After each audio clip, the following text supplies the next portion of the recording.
Dès son entrée en vigueur, le CETA supprime 98% des droits de douane. Cette élimination immédiate, contrairement à d'autres accords comme l'USMCA, qui apporte une approche progressive, a permis de stimuler rapidement le commerce bilatéral.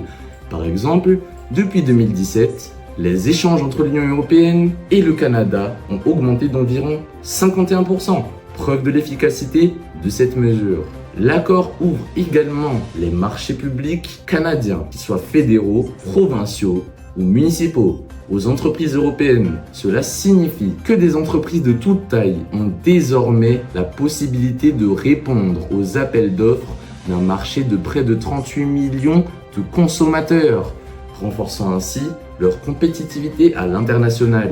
Le CETA protège également 173 indications géographiques, dont 42 françaises, telles que le Roquefort, le Champagne ou encore le Reblochon. Cette protection renforce la reconnaissance et la valeur des produits locaux sur le marché canadien, garantissant aux consommateurs l'authenticité et la qualité de ces produits. L'accord intègre l'Investment Court System, ou l'ICS, un dispositif transparent et encadré pour régler les différends entre investisseurs et États. Ce mécanisme offre une alternative plus équilibrée que les arbitrages privés traditionnels, assurant une meilleure protection juridique pour les entreprises et un traitement équitable des litiges. Nous avons pu observer différents impacts à l'échelle nationale et à portée mondiale.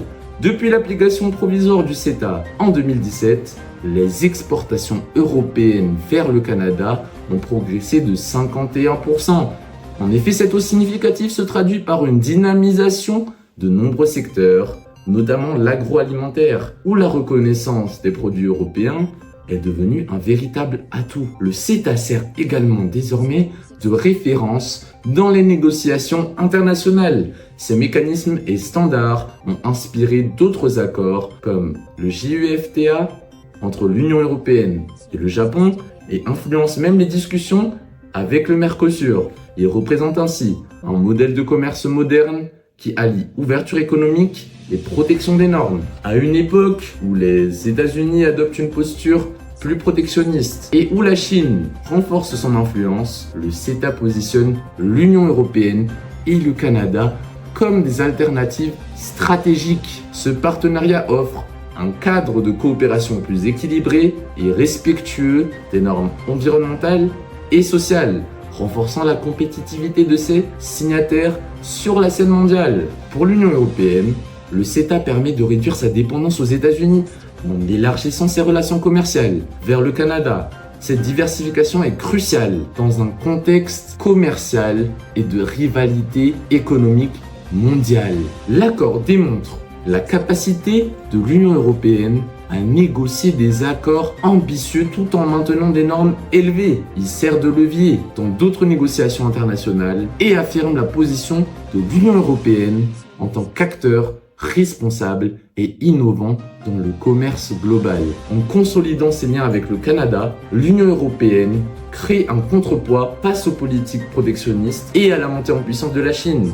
Le CETA permet ainsi de bâtir un nouveau réseau de partenariats fondé sur des valeurs communes, comme le respect de l'environnement et la protection des droits sociaux. Pour résumer, le CETA représente une nouvelle ère dans les accords commerciaux modernes. Il combine une ouverture économique spectaculaire avec l'élimination immédiate de 98% des tarifs, l'accès au marché public et la protection des produits locaux, avec les ambitions politiques et stratégiques fortes. En diversifiant les partenariats et en renforçant l'influence de l'Union européenne sur la scène internationale, bien que son application reste provisoire dans certains États membres et que des inquiétudes subsistent, notamment dans le secteur agricole, l'impact global du CETA sur le commerce et la politique mondiale est indéniable. Merci de votre attention. N'hésitez pas à laisser un j'aime, commenter et vous abonner pour suivre nos prochaines vidéos, dont le prochain podcast portant sur un regard croisé sur cette organisation qu'est le CETA. Merci et à bientôt.